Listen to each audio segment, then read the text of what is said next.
morning to you. Whether you're tossing dice, flipping pages, stroking that brush, or mashing buttons, we got your six on all things gaming. My name is Loki, a.k.a. Michael Smith, and to my immediate, right in front of me, I am the focused one, Eddie. and we are looking forward to bringing you our very first episode of Basement Quest. If you guys saw recently, we gave you a 0 episode. Hopefully you went out there and watched it and shared it and loved it. We're trying to get on iTunes as fast as possible. So with our first episode ever, we're going to just get right into this for you guys. The big debate. The big debate. Mano y mano. We've been talking about this for about a year now, bringing out Basement Quest. And the first episode that we knew that we wanted to do was going to be the TSR system that you all know, Wizards of the Coast, D&D, as it's known on the streets, as your mom and dad used to tell you, the Devil's Game, versus Palladium. The Palladium Fantasy RPG. Which right now we truly believe is the only system that can rival D&D, TSR. We do have a couple ones out there, and we do apologize for you that are using the Delta Green system. We are interested. We are looking into it. Ed also has Dead Rain, which... Yeah, it's a Palladium game. Which is also a similar Palladium. system, but we're going to focus on the fantasy right now. But right now we're focusing exactly on that fantasy aspect, and what we truly believe is the biggest thing to go up against the juggernaut known as D&D. Yes. So we're going to break down. First one for you is going to be settings, where it is, and the lore about. And as you know, I'll open it up. D&D has a lot of settings that you can choose from. I recently just started a campaign with a Dark Sun Feel setting, which is a desert, no magic type of land. You have Ravenloft, which is horror. You have Greyhawk, which is your basic Knights of the Round, your fantasy, which I think I'm going to focus on when it comes to the discussion of D&D, because everything associates around Greyhawk. Dragonlance, which if you all know about these novels, fantastic novels where dragons are pretty much the most powerful beings in the world. You have the spin-offs like Rifts and a couple of the other smaller worlds out there. But like I said, I'm going to focus more on the Greyhawk aspect, which is your King Arthur, your beautiful settings, your mountains, your Lord of the Rings type settings, where you have multiple gods. You have plenty of deities, sub-deities, your Hercules, your sons of gods. It's just a beautiful, magical place to be a part of. Well, Palladium is a contained system, gives you pretty much everything you need. So the lore is like this. The old ones, which are these great unstoppable beings, created these ley lines of power, or as most of you probably are familiar with, rifts. Right. These giant rifts of power, and almost completely decimated the entire universe. They were able to be beaten back, and because of the power and magic released onto the world, that's how you get all the different races in the background. And the coolest thing with Palladium, whereas with Wizards of the Coast has different supplemental worlds. And Palladium, this is why they are. Right. And Palladium is basically one contained world. Like, you have the map, and there's different areas. The thing is, if you look at the different areas, they're very similar or have a lot of characteristics of the same settings that Dungeons and Dragons would have, except it's in one world. So you walk over to the next country, and it's an entirely different culture. They list the different sub-races, who dominates. And there's also areas that no people go to, like the Land of the Damned. No people like to go there. There's oceans. A lot more attention is paid to fighting sail. Right. So there's pirates. There's just naval, if you call them a naval fleet for royalty and things like that. There's a lot of mystery, though, with the lore. Like, until later books, they don't really get into the older ones, and then they list who they actually are. But they're not somebody that you would necessarily bring into your game unless you're thinking of going completely riff-centric with your game, which you can. That's the absolutely beauty and of the rules. And there is riffs also in D&D, the same idea where anything goes and anything happens. So absolutely, I can definitely see that without a doubt. And it seems like both worlds, we're going to have to kind of say, both worlds are aesthetic in that aspect. They want you to make the world yours, essentially, but they're giving you a blueprint of how everything can be set out and how it needs to go. I really don't see any other way you can do a fantasy setting without having every aspects that we hit on. You can't, you have to have a mysterious world. You have to have a land of the damned. You have to have places where, like it's all desert and it takes real adventurers to go across there. You need lands of mystery. You need solid, enormous empires, cities, powerful areas, places where mountains and gods and everything can come from. So I don't see either one of these being better than the other in the aspect of the world itself, the lore itself. I do like how Palladium does make it simple, yet kind of very, very rich in story. Whereas D&D, they turn around and they say, look, here, if you want to be in this world, here's how it's set up. If you want to be in this world, here's how it's set up. And if you want to be in this world, here's how it's set up. So TSR has been doing this for a long time. So when they first came out and did it, it was just, I don't even think they even had a name for Greyhawk. I think it was just... Well, Greyhawk was the first.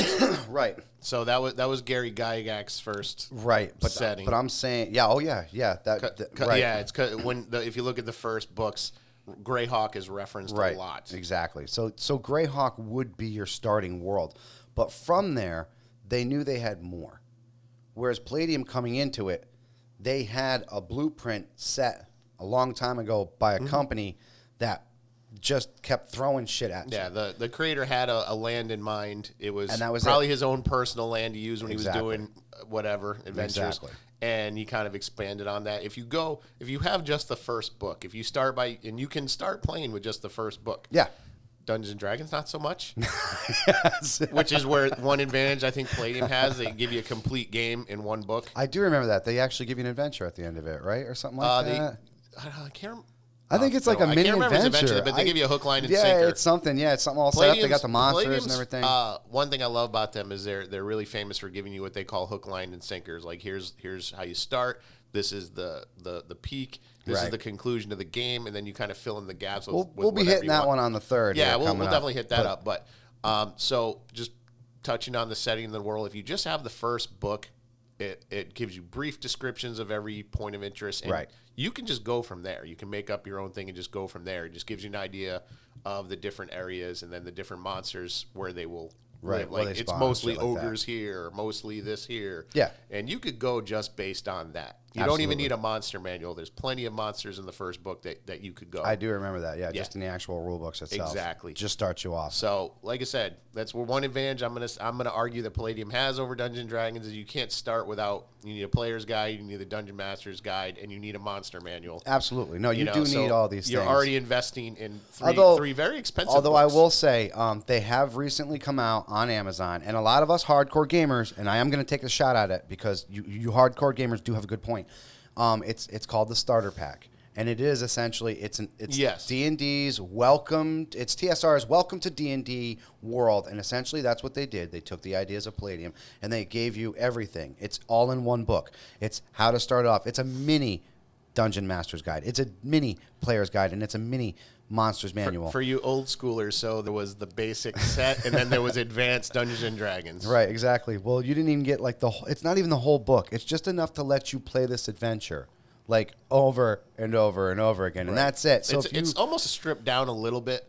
So yeah, so it's like here you roll up something. Here's your stats. Here's your sword. They literally give you characters, but they don't start getting so hardcore into like the magical weapons and things like that. So I do gotta agree with you because this little. It's a great starter set. Palladium doesn't have anything like that, but they do. They don't need it because their rule book. Yeah, the first one is kind of in there, but and I think that's why TSR came out. When we get into the next topic, I can touch on that a little bit more, but which is character creation and the mechanics of each game. So D&D, we've been making characters for D&D forever. We actually have a friend of ours, and I will call him out because he better be listening to the show. Rob was actually known for having characters ready to go. Oh, my God. And especially when it came to Palladium. He was a character writing machine. Now, this is before all the tools were out. We're talking you had to sit down with the book, pen and paper, roll it up. Oh, my God. Absolutely crazy. So D&D... You have your 6 stats. You have strength, you have constitution, intelligence, wisdom, charisma, and I know I just missed one. Dexterity. Dexterity, that's one I just missed. Yeah. And that's it. And then you have each one of those, you can only get to a certain level, and by bonuses and negatives. And both systems have, if you go to a certain, get past 18, you get plus to hits and pluses. So you have what's called superhumans.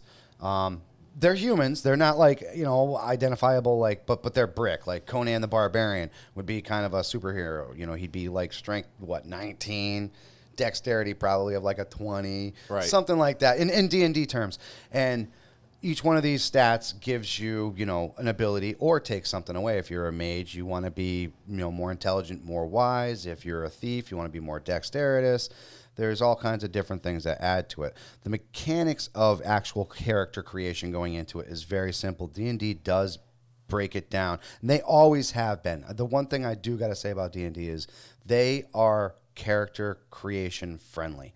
From the backgrounds to the dice rolling, they give you multiple ways of rolling your dice, first of all. In D&D, DMs can do it. Like my personal favorite, give them 4 dice, re-roll the ones. They can only take the 3 best. You can only re-roll that once, though. The 1, if you get a 1 again, it's done. There's also, the 3, there's all kinds of different ways you can roll it, and there's no wrong way of doing it. The idea is, this has always been my idea. Like some people like to do like an easy character or a basic character. And I always kind of felt like the whole idea of D&D and being adventurers are you're above and beyond. You're the best of your town, of your city. And people are telling you, go out, do something. Like you're just going to waste away in this fucking city. You're better. Not to say, to make the game more interesting, you could roll an absolute absolutely. If you want to be that total inept. Absolutely. And you can. That becomes the hero on accident. And that is cool. And to some people that is. But I kind of always felt like going forward, you want to make your best. But no, you're absolutely right. So character creation in this aspect. For every Conan, there's a Rincewind. You're right. So very good call. Very good call. So you're allowed to do either way, as you said, if you want to go with this. The backgrounds, like I said, very simple. They give you everything. Traits, they're all out there. The feats, the abilities, it's all, I want to say, cookie cutter. And this is the one fault that I will go on with D&D is it's very cookie cutter. And unless you have a very in-depth imagination yourself and you kind of like work with your GM or maybe a little bit more, the backgrounds, they come up a lot. What we call the emo, you know what I'm saying? The edgelord, the reckless thief, mm-hmm. What do you want to? The retributing paladin. It's just the stories are constantly redone because people are just flipping through the pages and they're finding that. So that's the one fault I got to say there. But go ahead with your character creation, which is a long process. Okay.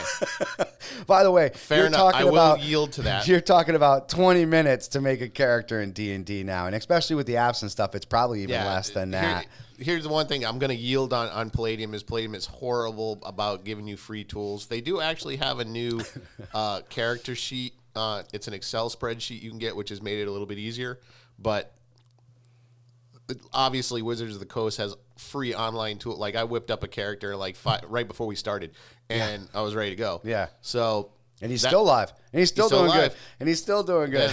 Yeah, it makes it easy to update and everything. So making a character in Palladium Fantasy can be a long process, and it's longer if you're a Magic user. I'll say that. Mm-hmm. So, but they do give you step-by-step thing. The only downside not really a downside, but a counter to the reroll one, there are specific rules for rolling up certain races in Palladium, so you can't really do that because some attributes don't have a 4d6, they actually have a 5d6. Right, I do remember that. So, I can't remember off the top of my head, but certain races are more inept at certain abilities than, or adept at certain abilities and then lacking in others. They used to be big about that. Yeah. Not so much anymore, and I kind of miss that. In Advanced Dungeons and Dragons, you remember when you would actually take a halfling and it'd be -2 to strength? Yes. And like +2 to intelligence and stuff like that. And you had wicked armor restrictions and stuff like that because they're small. So, I missed that. I missed that. Palladium Fantasy, obviously, well, they haven't revised it in a couple decades, but they're pretty focused on the race specific. The traits. realism is there. The realism is there. So And to some players, that can be a little discouraging. So especially if you roll like 5 2s, so it's a little discouraging. But one thing I like about character creation with all Palladium games, not necessarily the fantasy, but the system in general, is that's not the end all be all. So you can improve your abilities through skills. That you choose, and that can up your pluses. And not to call out Rob again, but he was the skill machine. This guy, he knew if he rolled something bad in Palladium, he knew what skills to take. It's like, dude, should I just add every physical skill to you off the rip? I'll just write it on your sheet for you before I hand it to you. Yeah, you can. Well, here's with Palladium, you can make a very jacked character at the expense of their intelligence. Yes. That's the only downside. Yes. So yeah, you might have a +10 to strike. But a child can charm you. Yeah, but you're as dumb as a bucket of gamer bathwater. So the attributes they're similar but different. Intelligent, quote, mental endurance, mental affinity, speed, physical strength, they call it. Yep. Man, it's been a while since I rolled a character. There's like 8 of them. There's 8 attributes. Physical attraction. No, not physical attraction. Physical beauty. Physical beauty. Yeah, PB. PB, physical beauty. We're not amateurs on this. It's been a while since I actually rolled up one of those. I know. What's up? I gave you stuff. Why didn't you roll the character, man? I know. All right. Sorry.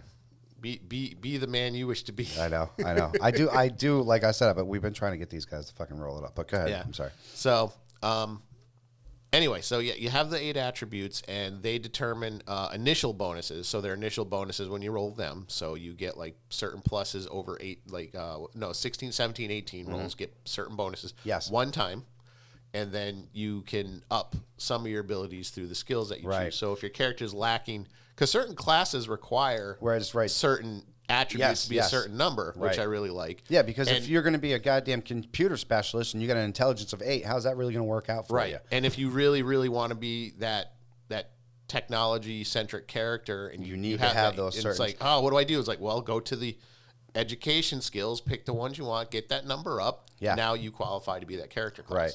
And it is... I or you can beg and whine, and I'll let you re-roll it. It is pretty cool. No, I hate that. And that leads right back to the whole, starting off with a handicap, starting off with a character that isn't all that it's cracked up to be right now. But when you do bring it to that level, when it does become that... When you build it yourself, it's right. This one thing I love about the Palladium system. It's more real. It's like, well, I only have an IQ of this. How can I be this? I'm like, well, when you're young, that's all you ever wanted to do, and you spent all those years educating yourself or doing whatever, and you built yourself to that. There you go. I gave you part of your backstory already. Yeah, I'm taking XP from you. Yeah, thank you very much. That and the other thing that you guys have that we don't have is the SDC. And the hit points. Right. I've always loved that. So I always have. Structural damage capacity is basically how many times you can get hit before you break the skin. We'll use it that way, or cause damage. Start mega bleeding. If you've ever gotten to a scrap in high school or something, there's so many punches you can take and shake it off before you actually start bruising and feeling damage. So if you look at SDC that way, breaking bones. Hit points is your actual life force. So you get to a certain point. So if you have a character with 30 SDC and he wears you down to 0, now every time you're getting hit, you're actually being damaged. Right. And so you're closer and closer to death. And also, if I'm not mistaken, armor gives you... It's like armor damage capacity or mega DC or something like that. Well, that's for like rifts. Well, that's for rifts and other stuff. Big machines. But the other ones, like in armor, has not just the class, but it also has a structure capacity as well. What it does is so everybody has an armor class of 4. So if you are buck naked, you have an armor class of 4. Right. Okay. Which basically means any roll. We just get into combat with this, but basically any roll under a 4 is a fail. Right. Okay, because you might have hit him. That's one thing I like about Palladium. Yeah, you might have hit him, but it didn't do any damage. Right. It kind of tink. Yeah.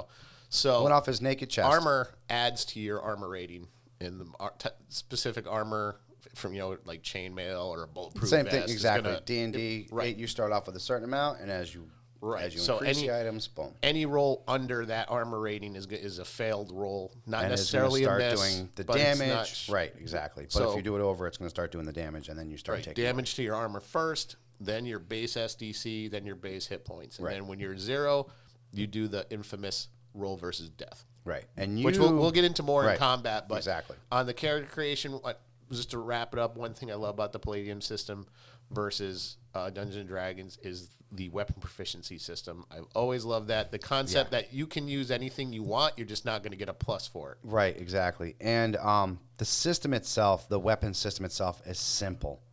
D&D's combat weapon system is not. Right. If you want to be a fighter, you had better take things to make you a fighter. It's that simple. If you want to be, like, say, a range, or let's say a mage, but you kind of want to do some sword play, almost like a sword mage. They're not really out there anymore. They used to be. You actually played one. That was a fun one. Yeah, I think it was 4th edition, right? Yeah, it was 5th edition. Yeah, because it was a supplement on, I think not Greyhawk.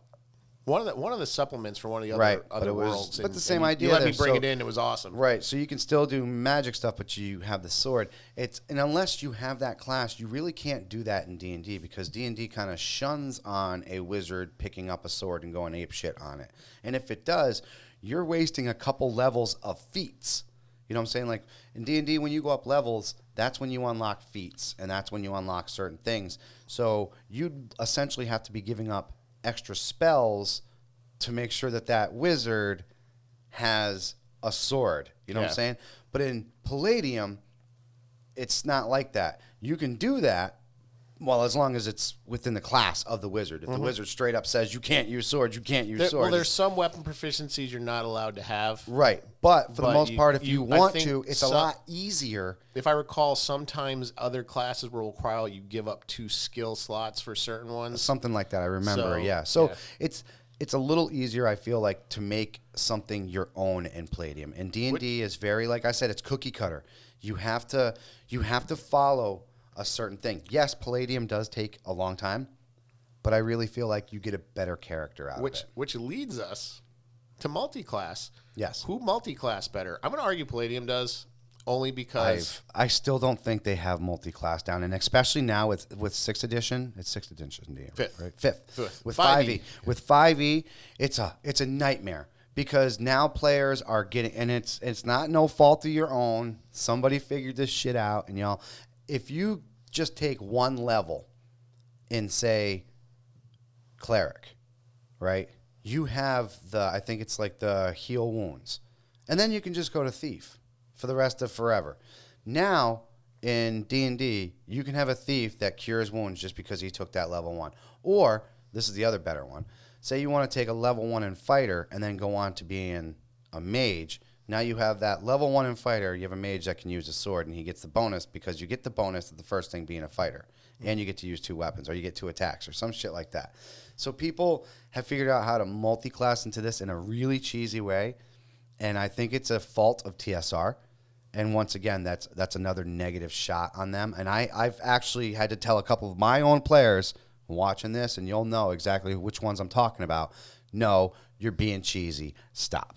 Like, and you do. And it's not no fault of their own because TSR made this. They made this mistake. So, yes, I have to agree with you. Palladium's multiplayer is hands down. Well, it's simple. So you start out as there's different fighter classes and such. So let's say you start out as a level 1 swashbuckler, which is a character class. Level 1 swashbuckler, and you decide you're going to be a wizard. Basically, you're now, let's say you're a level 5 swashbuckler, but you're now a level 1 wizard, and your skills for swashbuckler are no longer progressing as you play a wizard. So very, very important. It will slow your leveling down. So Palladium actually discourage multi-classing, but they make it so easy to do. Yeah. And you just keep track of your skills, but you're gonna leave something behind. Advanced Dungeons and Dragons do it really good. And ask Rob once again. Rob would do this fucking. He had a thief, cleric, wizard, rogue, cleric, wizard. There's a 3 fucking multi thing, but all he would have to do is take the XP and be like, okay, I'm going to put a certain amount to this, a certain amount to this, and a certain amount to this. If you didn't want the rogue to level up as fast as the other 2, you just didn't add the XP to those other 2, or to the rogue. You know what I'm saying? I don't know why they got rid of that. I don't know what ever happened to this, but the shit that they have now is trash. It's just trash. And I like I said, when you decide you want to put the swashbuckler, like you said, the swashbuckler on pause, yes, to go back and do that, they're letting you do that, but it's at a cost. Yeah, it's at a penalty. At a cost. Right, exactly. But they're also not saying you can't do this. You know what I'm saying? Right. They're not trying to limit you. There's downsides to it. So if you decide to multi-class in Palladium and you're in the same group for as long like we are, you're going to be left behind. Yes. Yeah, exactly. The abilities you'll be still fighting as like a 5th level character as their 10th with their 10th level abilities. And keep this in mind, people. We are talking 5th edition D&D. I am doing the latest one. We'll reference some of the older ones. and it's only because I missed them. Thaco is shit. Thaco is always going to be shit. This is the one thing I felt like advanced D&D just... Thaco almost retired me. I could not stand it. I mean, it's similar, but I almost stopped playing over Thaco. Fucking horrible. And the reason is, I used to make this argument the whole time we're playing, like, this is so unrealistic. You remember when Max literally made a fucking Thaco table? And it was like, and it came in helpful. Yeah, I did. It really did. It was so sad that this thing came in, but oh God, that's... I think now, actually, though, I think Wizards gives you a table, so no, it's like, they're probably listening in, like... I hope so. Yeah. I really do. Now, all right. So to wrap up, like we said, I think once again, here, why don't you? I think we touched on the lore. Well, no, we got to give multi-class. We got to give Palladium the plus here, because I agree. Right. I agree with character creation. It's there. It's longer. It's a longer process, but you know what I like about a longer process is, well, not in everybody's case, but in my case, it puts a mortal fear on that character. You don't want that character to die. You know what I'm saying? Like, you put so much time into it that you just don't want it to die. Especially with Palladium, because it's so time consuming. You do get you fight to keep that character alive. You're not dying. Which makes a better player, in my opinion. Right. And as much as I do gotta agree with you, you had some bonuses here. I gotta give it a tie here, because a lot of what Palladium has learned is because of the faults and failures of D&D. You know what I'm saying? They were able to come out with a rule book that has everything because they saw that 3 books sucks. You know what I'm saying? So let's make it easier for these people. No one wants to start that way. Exactly. I mean, granted, they do have the starter sets, but if you've been playing, you're like, oh, I really want to roll into the next edition. Yes. And it's like, wait a minute, I just, like 10 years ago, I just spent like $300 on books now. Bingo. And we should mention, like, Palladium does the paperback type books, it makes them cheaper, so it's not that bad. And even though I will give D&D has beautiful books. Oh, the covers lately are on point, dude. The art. Oh, so Wizards puts a lot of money into their books. So they do. I'm not going to fault them. You do get and a great product. If you put the books up, you have a nice little library or something like that. Yes, I got to agree with you there. They look fantastic. Yes. They do look great being up there. Even on the older editions, you're more incentivized to look classic. Keep your books. Yeah. They look classic. Oh, yeah. Like, I've actually, somebody took a pictures, and I literally, like, just from the background, I was like, dude, Fiend Folio.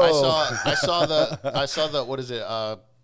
What's it? That book and it was almost, the cover was almost cartoonish. Demons and Demigods, I think it was. Yes. It's got the cauldron on the front or whatever. Yes, dude. I know exactly what you're talking about. Just like Fiend Folio. It's got that half mummy thing with the long face going, ooh, I love it. So I'll give Wizards the books. And, iconic. But Palladium books are less expensive. So it kind of comes out in a walk. Although they have put out hardcover special editions that are nice. Palladium is really big of the black and white art, which, because I'm such a big fan of the old black and white comics, I that. I think who helped with that also was Eastman and Laird. When Palladium took over Teenage Mutant Ninja Turtles, they brought a lot of their art over, and I really kind of some of their art is still in the Mutant books now because they don't have the TMNT license, but they have the Ninjas and Super Spies, and then the Mutants. Ninjas and Super Spies they weren't part of, but it's all one after world, the bomb. I mean. The after the bomb books are basically what they took the TMNT rules and rolled into a new game. Good on them. Yeah, and because it was you a can good still system. kind of play TMNT. Yeah, I mean, if you want to roll up the mutants and stuff. Yeah, exactly. But some of Eastman and Laird's old mutant art is still in that book. Kevin Long, who was a big artist, he wrote all the original Robotech stuff. Kevin Long, Robotech fucking art is fantastic. Yeah, I mean, so yeah, shout out to those guys. Yeah, the art is hands down either way in either book. It depends on what genre you take. I mean, you gotta say. I mean, obviously, but in Dungeons and Dragons' early days, they were all black and white photos. But now the full color paintings they're doing, I can't argue this is great art. I know, they're fantastic. And we'll hit up real quick. Number 3, we have world creation and NPCs. And this kind of goes with every world. D&D, a lot of it's already made for you. It's like we said, it's the bonus of TSR being around since the 70s, pretty much. Like these guys, the lore's been out there. They've taken every god and every goddess from everything that you can think of, from Norse mythology to Egyptian to the Greeks. It's all out there. I mean, you just have a plethora of shit.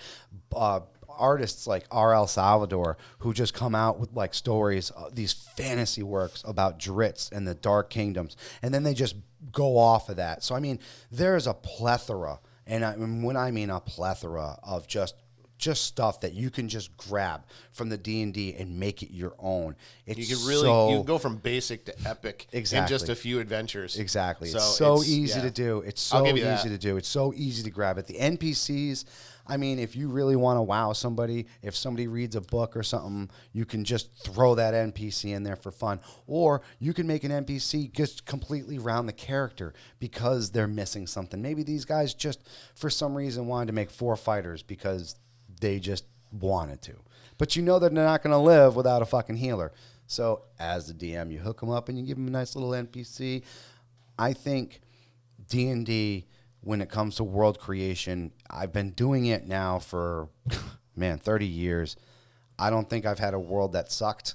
And I create every one of my own worlds. I literally, and this last one, Dark Sun, is one of my favorites that I've made. And it's just been, it's awesome when your people come across something that you made and they're just sitting there in awe at the same time.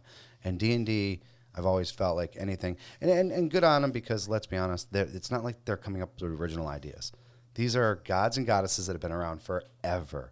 Right. These are demons and mythology names that have been passed around for generations, and all they did was just pluck them out of each individual fucking, history. Lately, I've noticed they've been more focused on taking some of their lesser-known creatures and stuff like that and pushing them to the forefront. Like mind flayers are a big thing. They've been around forever. Yes. But now they're like this invading, like almost doppelgangers, virus or whatever you want to call it. Ghouls. Yeah. Ghouls are huge right now. I mean, and they used to be mindless, and now they actually have like a center brain. Good on them, because for years I thought the monster aspect was starting to get very lacking. Yes. It's the same old thing, and you go in there. It's orcs, goblins, maybe some skeletons if you go down underground, But absolutely.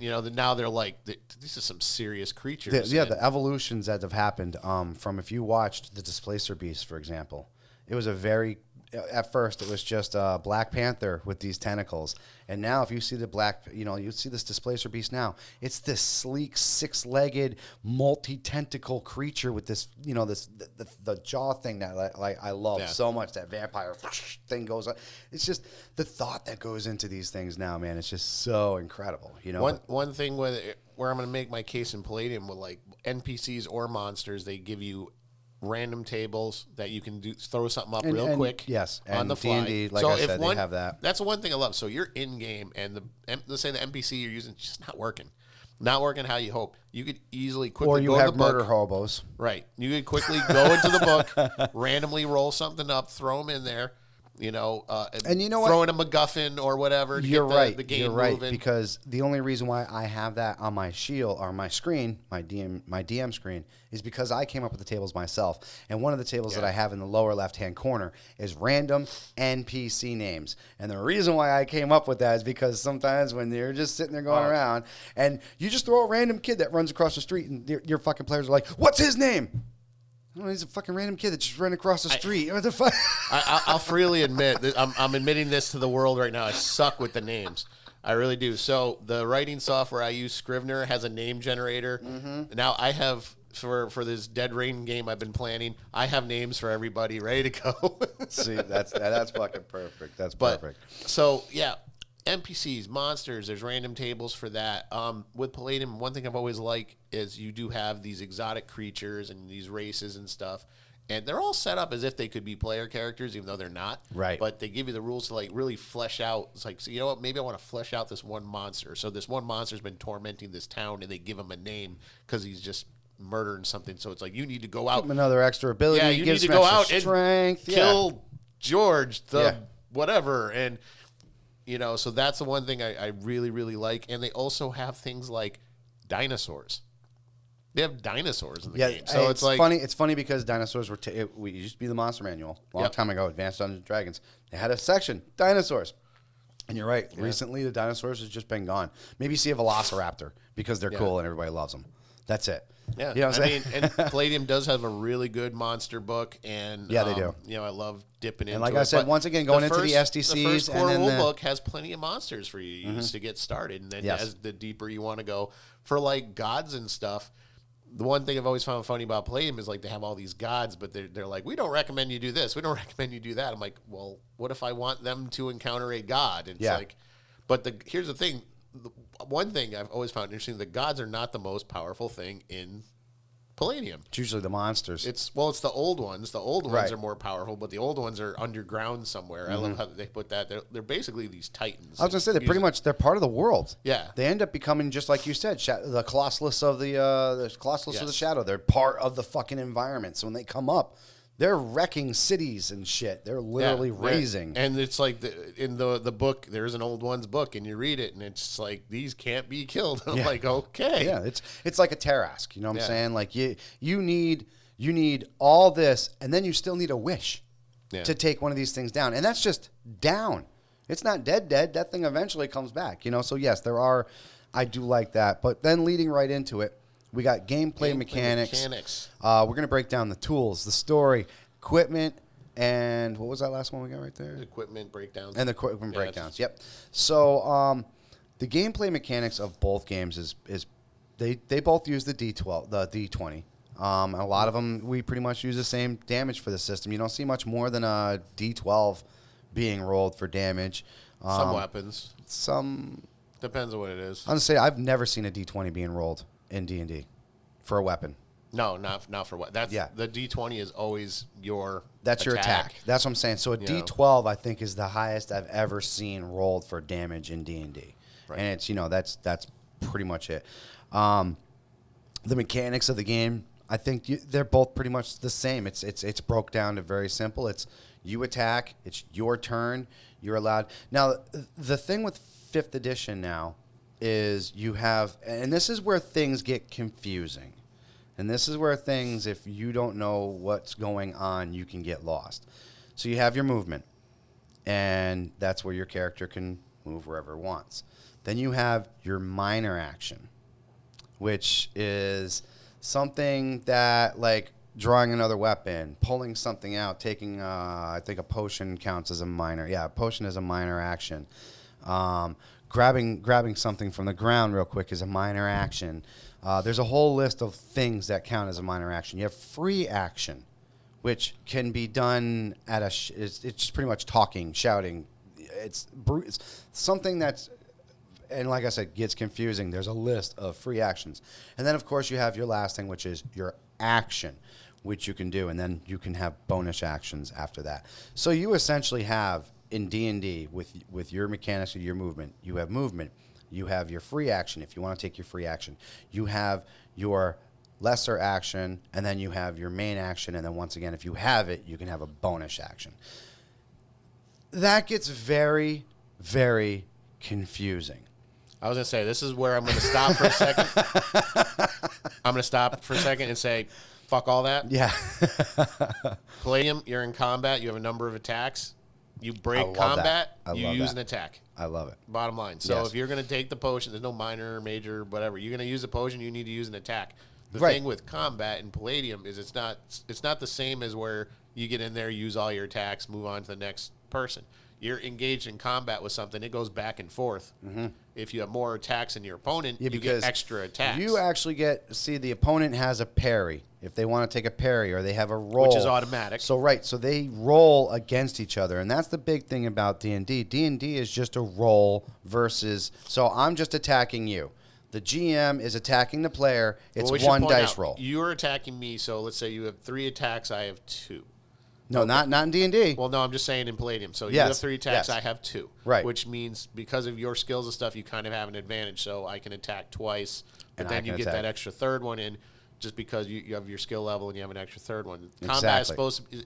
Most people gripe about that, but I think that's the most And once realistic again, we part have. of combat. I think we got. Yeah, we'll roll combat into right into combat this. too, No, we'll but- just roll it right into this Yeah, because it's true. fuck It's it. kind You of know. the same thing. Yeah, so. we'll just keep it going. Yeah. So you and parries are automatic. Yes. Now, the thing people tend to forget, and I've had arguments with players over this, you cannot parry a sword with your hands.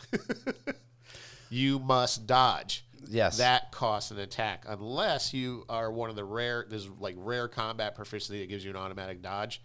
You have to use an attack to dodge. So if you Right. roll a dodge, that's one of your attacks. So you're now down to 1 attack. See now Because you're talking about physically getting out of the yes, way. D&D 5th edition. I like this aspect. So say you're a sword player, a swashbuckler, as it will, a defender, somebody that's really good with the sword, right? So instead of them having a parry, quote unquote parry, because keep in mind, whereas Palladium, we're rolling against each other. So We're rolling against each other's skill level. Exactly. But we're still rolling against each other. Yeah. So I can roll a 17, but if you roll an 18, it don't fucking matter. That hit didn't go through. But as in D&D, all I need to do is beat you. That number that's on your table. You don't get no roll against me. You don't get anything like that. But how they fix that is if you are a swashbuckler, you have this thing called something defense, auto defense. So when I'm facing you and I'm attacking you and my character is face to face with you, your guy is so adept at parrying that it adds to your AC. So now your AC is, say, a 22. But because of your ability and because I'm facing you with a sword and I'm attacking you straight up, now your AC is a 26. Mm-hmm. You know what I'm saying? And that's for every attack, every time that somebody makes when they're facing you. If they're coming from the side or from the back, that doesn't count. Right. Because it's only a straight up thing. So I've always loved the Palladium rolling aspect, the combat aspect of it because of that. Because it's my role against your role. There is always a chance. And it forces you to really utilize what your character It's good at. is. Yeah, exactly. Is good at. Because it's not because I've run into this all the time where in a more modern game where somebody is shot at and they just kind of sit there and they roll like all right, person shooting at you, they roll an 18, the person just rolls and I'm like, what are you doing? Right. And he's like, I'm parrying. I'm like, what? What are you even thinking about? You can't parry a gun. how am I supposed to? I'm like, do you have like some kind of like bullet resistant shield or something on you? You can't parry a gun, and so then you must use the dodge. And it's like, oh, well, I'll lose an attack though. I'm like, Exactly. Exactly. So it's more realistic in that aspect. It So is. if you have It two is. guys using a sword, yes, automatic parry all day. When we did Ninjas and Super Spies, a lot of martial arts, parry all day. Good times, yeah. Automatic parry, a lot of automatic dodges actually with the martial arts. So that kicked it up a notch. And but see, we're in fantasy right now. So if you have a sword, you got to parry with a shield. And or that's a the sword. other thing with D&D. I feel like you get to a certain point in the you might even see it now when we're doing it now. The battles get beyond, say, round 6. Yes. Everybody's abilities are wiped out. You know what else gets wiped out? Your imagination. You're done. You're just like, I guess I attack. Okay, I attack. Yeah, combat burnout. Okay, I attack. Yeah. Exactly. Palladium, I always feel like every round is fresh. If you don't approach that round with a fresh idea, you're going to get overwhelmed. You're going to get taken down. And it also puts you in a corner where it's like if you're exhausted of resources, like, well, you need to figure out how to get away. Exactly. So you need to make a decision for every attack. Yes. So again, referencing our friend Rob, who would create characters. You're getting shout outs today, bro. He's not on. This is the closest he gets to social media. So it's like he'll be like loaded to the hilt, and sometimes you'd be like, dude, you have all this stuff. You can get out of here. You're like, look at your character, man. You got everything. You're a walking grocery store of weaponry. You know, so it's like it forces you to be creative with what you have. It really does. Absolutely. You know, so always preferred the Palladium combat system. I got to agree with you on that one. Obviously, I kind of feel like, and the thing is, we haven't, some of the bigger ones that I've played on Palladium that I've absolutely loved, Ninjas and Super Spies. The first fantasy one we did, where which I will freely admit sucks making characters. Yes. That takes a couple hours. Dude, that is forever. That is forever. You're talking. They don't just have skills; they have skill packages because you're a trained operative. Yeah. Unless that's what I'm saying. It's well thought out. It is well thought out. Which I would like to touch on skills too, real quick. So Yeah. Palladium separates their skill rolls and their combat and attack rolls. And you actually have percentages. And you have percentages, use of the percentiles. Yes. Which I love. So it makes it simple. And it also With always D&D, allows a failure. You only get what we call a DC, and that's up to the DM what the DC, and DC is difficulty check for those of you who are just starting the indie games. And like I said, we're not alienating you. Nobody's trying to smash and bash on you. Sometimes we speak like we just assume that we're just talking to gamers straight up too, because we've been doing this for so long. So that's my formal apology right now if I do sometimes don't dip out onto the whole terminologies that we. Well, if you have any complaints, still thumb up, but then you can leave. But then go ahead and leave it. Hey, leave in the comments. Yeah, exactly. You don't take care of us noobs. No, we got you. We got you. We love you. Thumb us up because you want us to continue, and then yes, you can bash us at the bottom. Exactly.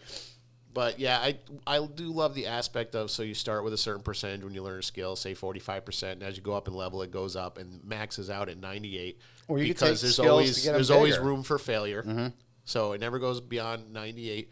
And again, it's set up in such a way that you could try anything, but then that's up to your discretion. It's like, so if somebody tries to do something they don't have a skill for, you could be like, all right, well, you got to beat 5%, which is really hard. So you've got such a small chance of actually making that. So and, you got, and as you a player, can say, as a player, you're like, I'll try it. Then okay. they roll a 1, and it's like, the door unlocks, and you walk in, and it's like you can say that. Well, that's just the dumb luck. Yeah, or you could say that's the same way of the mom lifting up the car to save the child from underneath. It's just those. I love. Here's the thing with the skills in Palladium, they offer so much opportunity to do things with failed rolls. Yes, the way we play is a failed roll is not necessarily bad per se. It's just another way to move the story forward. Right, exactly. It's like, so if it's like you're trying to, it's like, oh, he's picking the lock into the demon's lair or whatever. Not only do you fail, but it makes such a loud kerchink when the pick breaks. It echoes down the cavern, and now these goblins are about to rush to the door. Exactly. They're going to bust the door open for you, but now you have to fight. But now you have to fight it. But fighting gives you more opportunity for XP, which is the true goal of the game, is the XP to build your character. Building up your levels, exactly. So equipment, we should touch on equipment. Yeah, So, equipment I think is pretty much straightforward. In both games, it really breaks it down. If you carry this, you get this. it gives you cost. So if you're buying it, it gives you right. And keep this in mind, is these where are average costs. They're up to fifth discretion. edition, right? Exactly. Fifth edition. This is where you can get lost as a DM. There is no set stone. There is nothing in that book that tells you this magical item is worth this. You as a DM need to come up with a certain thing. And I'll tell you what, if this is your first time really taking on a world, it's a lot. It's a lot to take on, because then you're trying to hand out, your magic items and stuff at the end of the day, and your equipment and this, that, and the other thing, and your people want to get rid of maybe this one item, or they just want to buy this one item because they can't find it. And you mark it at, say, 500, but that thing really should be 5,000. Yeah, so like the game you're running right now, which has been fantastic, by the way. Thank you. So magic is outlawed. So a magical weapon might be 5,000 gold piece. No, he's going to want 20. Right, 20,000. Exactly. So that's part of the game. It's like 20,000, but it says 5 in the book. I'm like, aha. Right. So exactly. again, it just adds to the story. So with Palladium, but that's also me knowing, you know what I'm saying? Wow, this magic system sucks. So that's your game master tip right now. That's it. This treasure system sucks. Like, I don't like how this is a level. This is like they have a common. I don't like the system. I'm not gonna lie. I'm totally bashing TSR's magic system right now, or the equipment magic system right now. I don't like it. I don't like how it's set up. I don't like how hard it is to find these items. I've been having trouble with it. Yes. As far as just the specs and stuff, I've been having a little trouble with it. I don't, exactly. I feel like they took a lot of the things and they kind of like made it simplified, but then at the same time, they kind of took a lot of things out and they put a lot of ridiculous things in. and I don't like the common, the rare, blah blah blah, ultra rare. It feels like I'm playing a video game. It feels like I'm playing like Borderlands. Oh my God, a purple dropped. You know what I'm saying? You go running over there. Part of me thinks that's their goal too, Maybe, because maybe. you gotta think they're losing players to the multiplayer online. Oh God, thing. yeah. You know, yeah. like some play. I think what happens is players get sick of looking for a group, and they don't want to run their own games. So the World of Warcrafts and stuff really draw them in. Yeah, so it's, no, you because it's probably- laid out for them. Here's your quests. Right, and, right, you know, right. But yeah, that's with equipment.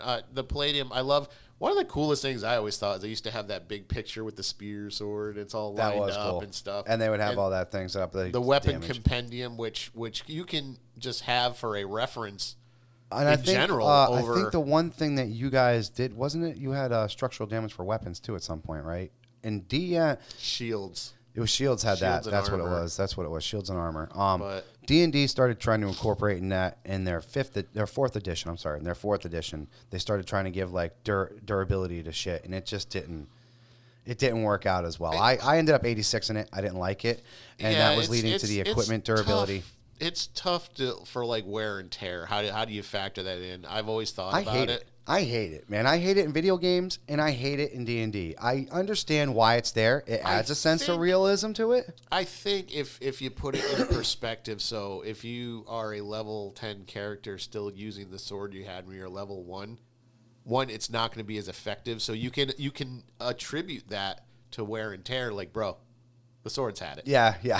I know you're hoarding the gold. I can see that. Yeah. It's time for you to open the purse and get a new one. Yeah, I can see that. I can see that. Eventually, so you're level 10, you're going to need a plus 2, 3 sword. You're going to start dealing with gelatinous cubes, Yeah. which we have. Oh yeah. And Yeah. things like that. You're going to need a magical weapon at least. Now, magical weapons, you can make the argument they don't wear down.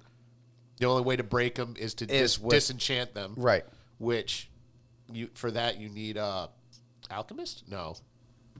It depends on which world. I don't man, think a 'cause straight sorcerer can do it. probably a mage. I would have to look it up, but I would say a straight mage. It's always been as long as the person doing the spell, the disenchantment spell or the dispel magic, would have to be a higher level, number one, than the person doing it. So say if a level 12 wizard put that enchantment on that weapon, then a level 15 wizard could technically dispel that. I'm making a note to myself. I never thought of killing a character's sword. I know, right? Like, dude, your sword is So dead. it'd be like a difficulty rating. I'd have to put like maybe a 15 on that, 5 for every level that you kind of are over. So we inadvertently gave you another tip. There you go. Don't try to Bam. kill the character. Try to kill their sword. Bingo. It's like your singing sword sings no more. Magic skills and what's the last thing we got? Yeah, well, we have. I don't know if I think we touched on combat. I think no, quite a we bit, definitely so. we hit the hell out of that one. Yeah, skills we touched on a little bit. Yep. Like I said, the percentils. I And love the that. feats, the feats we rolled in, but magic. Feats. Palladium doesn't get too much into feats I per think- se. I think the it's got feats- class specific. Right, I think the skills feats for D&D was their answer to Palladium's skills. Possibly. Because D&D never had feats before. It wasn't until 4th edition that they started introducing these feats. And a feat is something like if an enemy comes in and attacks one of your buddies, Right. you can throw a shield in the way. It's an interaction thing. A feat could also be just building up your strength bodybuilding, anything like this. Yeah, because with Palladium, so you pick a class, it'll list some skills that you're a plus percentage on just for Exactly. picking that class. So you could And that's conceivably essentially consider them a feat. that's exactly what I think here. So things that you excel at versus you're just good at. Right. So yeah, you could consider that a feat. Obviously, magic users have spells and stuff. And Magic, I feel 5th edition has drilled it. I like 5th edition D&D's Magic system. It's I like it better. way better. They still can tweak it. They can still tweak it. I don't think we do this too much, but they still memorizing spells. Well, it is because you got to remember, Jacob is a warlock. Right. So warlocks, their spells are part of them, and this is what I like. Summoners, the same thing. It's a part of them. They can use it anytime. Clerics, they don't have to memorize it. They have a certain amount they can do per day, and they use them. Once they're out, it's done. You know what I'm saying? Pause. They what was the other? So if you're a regular mage, like a regular wizard, you do. The night before, you have to choose what spells you are going to have set aside. And the reason why is because it is just that. You're reading out of a spell book. You're memorizing these things. They're not a part of you. You know what I'm saying? As a paladin, as a summoner, and as a cleric, these are abilities that come from you. When you're a mage, when you're a wizard, you're reading from a spell. You need components to make these things happen. It's not just vocal, it's items. And if you don't have these items, you can't make this shit happen. You know what I'm saying? Bringing somebody back with a wish is like, it's like 10,000 worth of diamonds or 10,000 gold, a diamond, and this other thing. That's just to make the spell happen. That's not even if the spell might not work. You know what I'm saying? But I like where they're going. It used to be everybody would have to measure out what their spells were and how they were going to fucking use it and blah, blah, blah, blah, blah. And it doesn't work like that anymore. Yeah, it depends on the class of how the rarity of the spell works. In Palladium, overall, with their different systems and in fantasy in particular, so they have, not only do you have like hit points, STC, you also have things like psychic energy levels, and other energy levels. Magic obviously comes from the entire, they call it the megaverse. The entire megaverse is ley lines. So whether you're playing Rifts, playing fantasy, whatever, everybody has this. Even in Dead Rain, the zombies feed on those energy levels, and that's their motivation for eating you. Right. Giving away stuff, but that's that. It's not necessarily consuming flesh. It's that energy. The energy. Right. Comes from the megaversal ley lines. So with magic, you have a certain set number of points. Every spell costs points. Once you're depleted, there's no more magic. Right. And I like that. So, that almost has a Final Fantasy feel about it. Right. Where your magic bar is here, your health bar is here, and everything else is there. I like that. I do like that. But like I said, I like where D&D is now with the spells. It kind of almost feels like that. Not quite. Yeah. But it kind of almost feels like that. Going back to like the way Palladium does their skills and combat and everything, it ensures that every player thinks about their move and tries to make every attack count. Right. Otherwise, if you're in a 5-on-1 situation and you're depleting your heavy hitting spells and you have no more energy and you don't have a weapon proficiency for this little sword you picked up, right. You're basically flailing at air and hoping you hit something. Exactly. You know? Which can be interesting. Yeah. Hey, I mean, you call psychosis. And it's also why you should have a pretty diverse class maybe of she's characters. born with it. Or maybe it's mental illness. So, yeah, I mean, this is why it's important to have a diverse group of characters. Yes. I mean, granted, you can have a great game where it's like, oh, we want to be a bunch of soldiers and just cool. walk around. Yeah, absolutely. And that would make a really work. cool story. Yeah, and I love how you said that. We'll make it work. Yeah. Because really, it's not going to work unless you guys are just carrying like. If somebody actually said to me like, hey, we want to play a game where we're part of the Royal Guard or something, and we're or maybe you just got lost. Or whatever. Maybe you just got lost. Maybe you were part of a bigger fucking armada, and your army just got wiped, and you're the only survivors. And now I'm not gonna do a magic heavy thing because the goal is obviously not to kill the characters. Right, the goal is to make sure everybody has a good time. I don't know. There are some DMs and GMs out there that are questionable. Yeah, you're a jerk. Yeah, you are, Steve.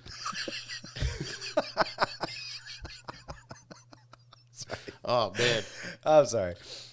The power of editing. Yes, but yeah, no. So like, you want to craft a game that everyone's gonna like. I think Palladium makes that easy. So I do agree with that. I'm not gonna put 5 wizards against 5 soldiers because chances are the wizards are gonna be able to mop the floor out of them while they're intelligent. I mean, they can pull it off if they're intelligent. I'm saying it's not impossible. Yeah. But the wizard they're already blasting magic from a distance and there's a speed skill while you're trying to close the distance and be like, so there's certain advantages to the high ground or whatever. Oh, absolutely. And they could teleport. Or they could float, Rob. Float. When the going gets tough, we cast float, right, Rob? Anyway. I think so. I think that's how it works. All right, so I think we picked up on that pretty good. Which one we got? Because we're getting pretty. We talk about the use of. We're getting pretty close here. Getting close. So we wanted to talk about miniatures a little bit. Yes, I like going into this because this goes right from the combat and into that. Miniature role playing has come a very long way. Very long way. From AD&D, when I never once even thought that we'd ever had have them. We never never touched them. Yep. Never touched them. It wasn't until 4th edition D&D that I really started using the mini system, and we started having the square, the classic fucking grid, and you have these actual tiles, which Wizards of the Coast did a great job with. They were inexpensive at the time. They were very good to have. I still use them to this day. Now I actually throw some 3D environments out there. That's one just thing I'll give it up to Wizards. They have these things. And they're with very Palladium easy. Fantasy, you gotta have to find your own, make your own, which is not a bad thing. No. But if you want something a little more ready to go, But I mean, if you're not art inclined, which that I'm can not. be a handicap. You know Which what I'm I'm saying? not. So, right. So now you need to. I have actually have bought like PDFs and printed and like laminated. And those ones you just picked up with the zombies and those that one was pretty cool, man. Very cool. And there's company, and we live in a time now. Let me just say that when we first started playing this, there was none of this. There was no man. Amazon. There was Walden Books. We would go to Walden Books and hope to God that they would have something new that we could, and then when it was, just like Ed said, it was that hard. Oh my God. And we'd be freaking out, man. I never forget when Ravenloft came with that first box set. I was like, oh my God. Actually, thank God for plastic, because they were all pewter. If you did want to use miniature, they were all pewter and they were wicked expensive. Holy shit. Pewter's harder to paint on. Yeah, it was. And it chipped. It chipped. If that fucking model dropped, forget it, dude. The fucking face would be all fucking off. And if you stepped on it with your bare bent feet, in half. Oh yeah, dude, just terrible. I'm just talking about the pain that goes up through your leg. But I was gonna say that too. But if you're wearing shoes, all of a sudden the base is bent back. The fucking it's toast. Yeah. So. I loved what miniatures did for me as a DM. It made my life so much easier. Here's old school AD&D. You walk into a 20 by 40 room. If you look to your left, you see a common door. Straight ahead of you is a double door with two lit lights on the side. You can see the wall is adorned with trophies of monsters' heads, as well as possibly human heads. To the right-hand side, you see a desk. I literally have to break down this room. And then from that, what happens, Ed? You forget how you broke down the room, for one. Or they turn around this. What's to the left again? A common door. What was straight again? The double door. Hey, where was that? Where is that desk? It was to the right. And what was on the walls again? Trophies. They're pointless. Can I check out all the... Yeah. So you literally spent about an hour, and one room, and some people they won't give it up, right? No, exactly. They want to search every mounted head. Exactly. Like, there's no diamonds in the eyes. There's no gold teeth. Is there a moose head? I'd love a moose head. I extensionally searched the moose head. So what this does for me is this allows me to build this room. It's there. If there's any questions, they can look straight down there. Do I still get dumb questions to this day? Oh, absolutely. Absolutely. Of course. You're going to get them.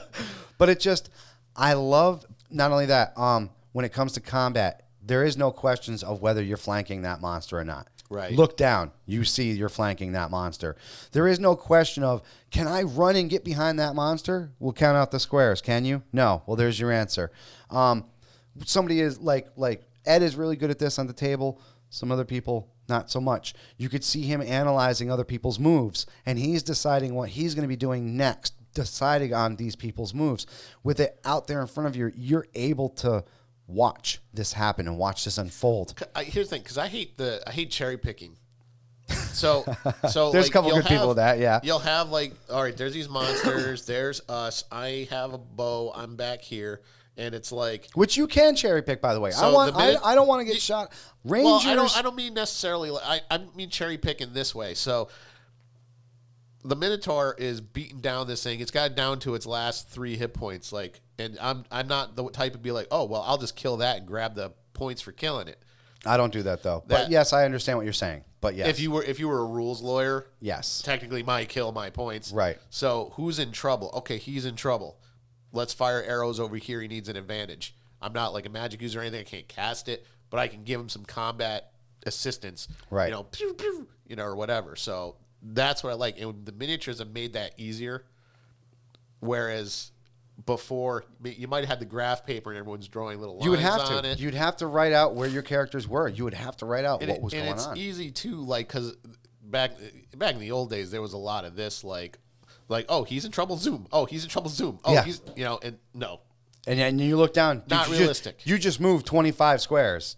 No, that's not happening. it's like, is your name Barry Allen? Yeah, because you're the Flash. It really was, man. So, it was. but no, the miniatures have made it so much easier. You almost need to now. I agree. It saves me so much time. It I'm saves you able to much get time. so much more story and so much more action into Yes. it. I really can now. And I don't see my games not having minis ever again. Well, that's why I said, like, it's like, well, I'm gonna do this campaign. I'm gonna have miniatures. That's why I got all the set up. I know, I'm like, I know. want some. They're all paper miniatures, but it'll work. I got No, it's plenty cool. of tiles to It's, set it's the cool. scene. Yeah, it's definitely cool. And which I got a video coming out reviewing some products on that. You guys will like it.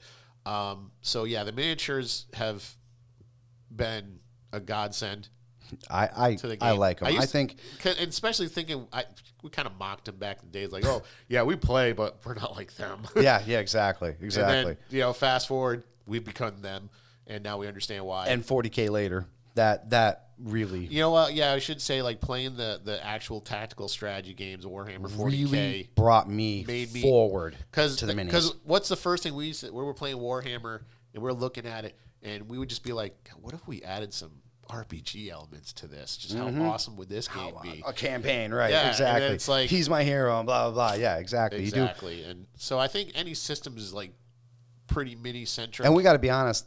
If you guys haven't seen some of these TSR minis, they're pre-painted. Yeah. They're beautiful. They are beautiful, man. Like, you don't even have to put any time into these things now. So it's, whereas before they'd be silver, prime them, paint them, blah, blah, blah. And even like you said, the very simple ones where they're just cardboard, you put them on the things. Palladium Fantasy has hundreds It's of out paper there. miniatures. The things right are now. out there to Yeah. make your campaign that much better.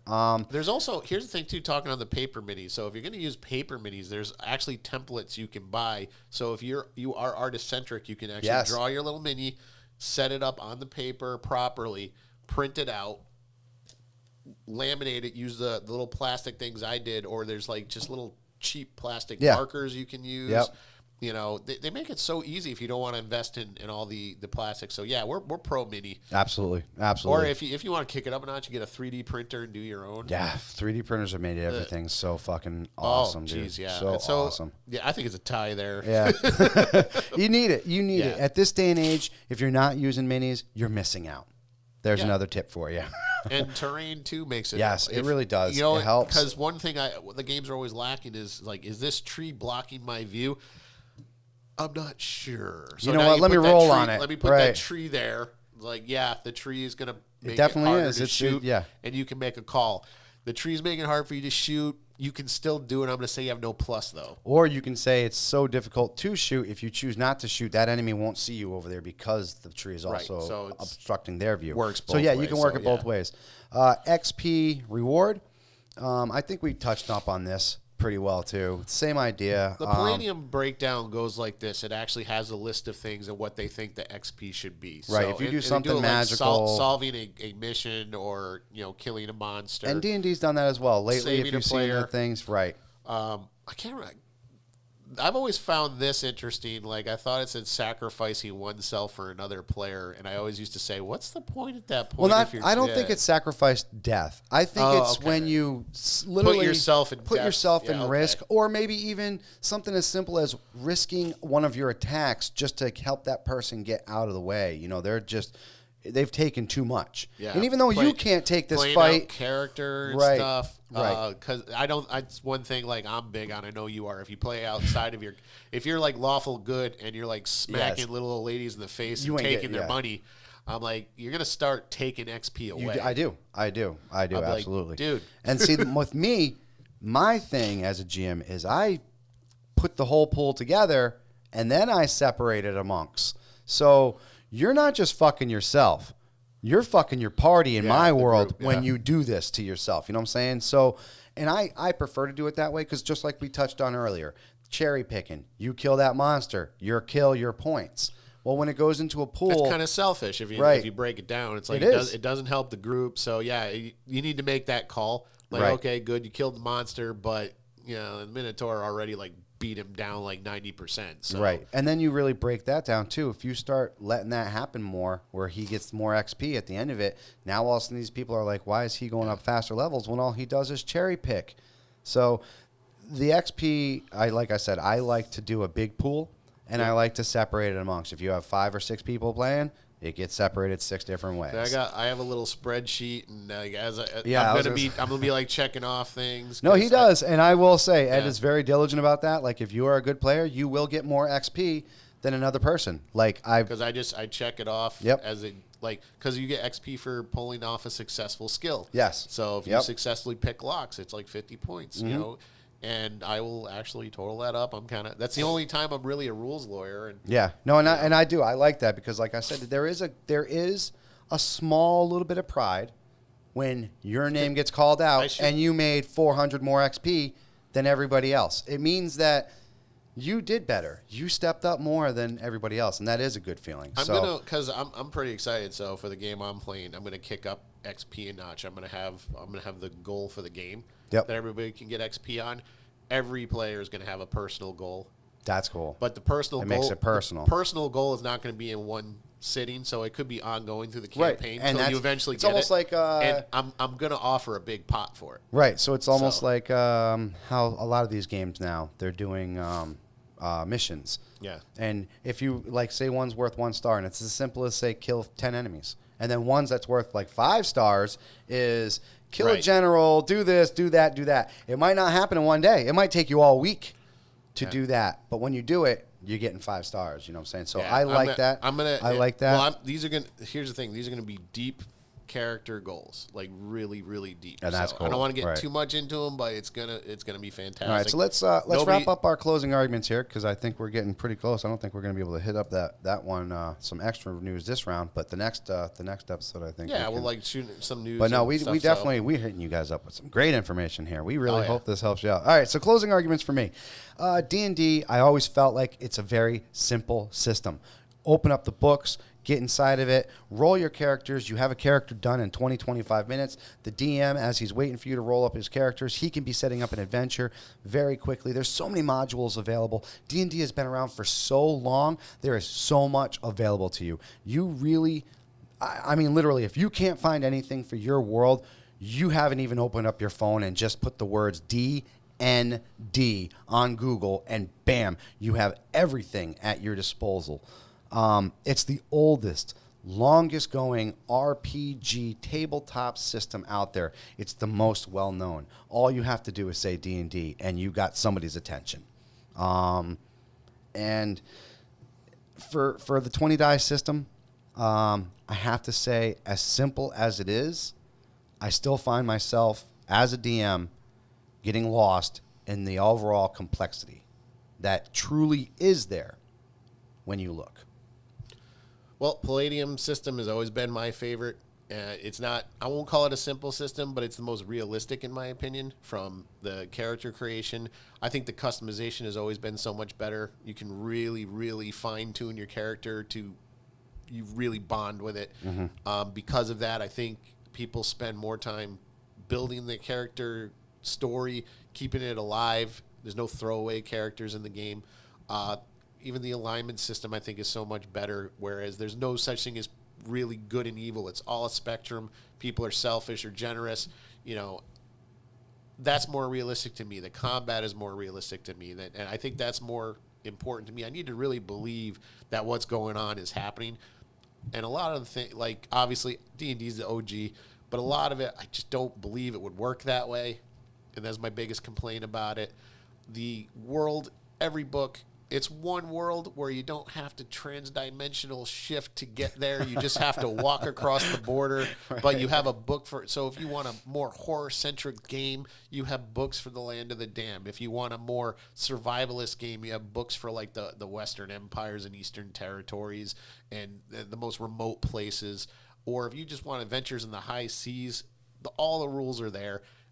Every book that comes out gives you more character classes, so there's like limitless possibilities for building a character. I've just always enjoyed it.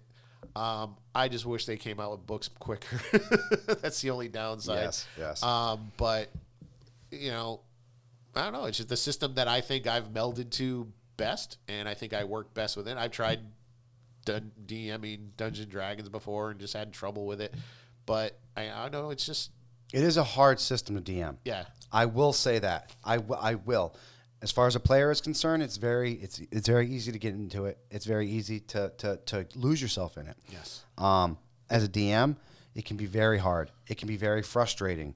You can feel like overwhelmed at times. There's not definite answers in the DM's guide. There isn't. There's a lot. They leave a lot of questions. Yes. They leave a lot of questions that they kind of almost let you want to make up your mind. But if you're a first-time DM, you want answers. You want solid answers. You want the be-all, end-all. You know what I'm saying? You don't want this, well, it could go this way. No, I want to know. I need this. And I feel like Palladium, from a DM's or from a GM's point of view, from a player's point of view, like you said, is the most realistic feel you'll get out there. I really do. I should throw this out. The Megaversal system in general, you could take your characters into a completely different game if something happens. So your fantasy bunch could be transported into Ninjas and Super Spies, and the rules are the same. They're compatible. I have to make changes if I want to make shit go over. Like I said, the Palladium game system hasn't been updated in a while. But if you I love the new combat system in Dead Rain. It's the same, but they've fine-tuned it in such a way. I'm going to use that if I do a fantasy game again. Yes. So that's one of you don't have to wait for an update in that game. And that's if they update the combat system in another game, it's so easy to transport over. With Wizard of the Coast, you got to wait for 6th edition. I mean, yeah, absolutely. No, you're right. You're right. And not only that, you just turn around things. I mean, I was just thinking about that. You could literally have, say, a freaking Valkyrie come crashing down and a wizard fucking blast a fireball, and you have the structural damage to turn into mega damage to actually do damage to that fucking Valkyrie. Yes. So the conversion rules are so much easier from game to game. It is. And I do got to say that. So long and short of it, me being a DM and me being the one person that has always DM'd, and like I said, the best meme ever is the one that you've shown me where it's Red Skull. I'm always bringing people to a treasure I can never possess because I never get the chance to actually play as a character. Everybody always threatens me that they're going to be the DM, and they never do. I get to play Palladium more. And as a player, I do enjoy the Palladium system better. I do. And that's just me, myself, and I. I was arguing on behalf of D&D because I am a DM. Yes. We should point out we both love these games. Absolutely. I love Dungeons and Dragons. Absolutely. I'm not missing tomorrow's game. I was going to say we're playing tomorrow, so and you guys will be getting a couple pictures from that one too. If I'm running a game, I do prefer Palladium. And I got to agree with you there. I hope you guys go back on this, look back on this, and if you've never played Palladium, I hope this gets you to look into it a little bit. And if you're the opposite, maybe you're only a Palladium player and you're just like, I just never really, this is it. I hope this gives you the shot to kind of go out there and maybe check out D&D. And as always, I'm Michael Loki Smith. I'm Eddie Focus. And this is Basement Quest, and we're going to be coming at you each and every week, and we want you guys to share us, love us. Right now, you're going to find us on Anchor FM. Right, we're anchor.fm/Basement Quest if you want to download the audio, or you can just subscribe to the YouTube channel, hit the notification bell to be notified of new content. And that's awesome because your phone goes right off. And then also go to basementquest.com. Sign on to the forums. We got all kinds of cool pictures on there. We got blogs going on. I'm going to be refixing my thing because I was an idiot and tried to be slick. But we'll get on that again. Guys, thank you all very much. We'll be seeing you for episode 2.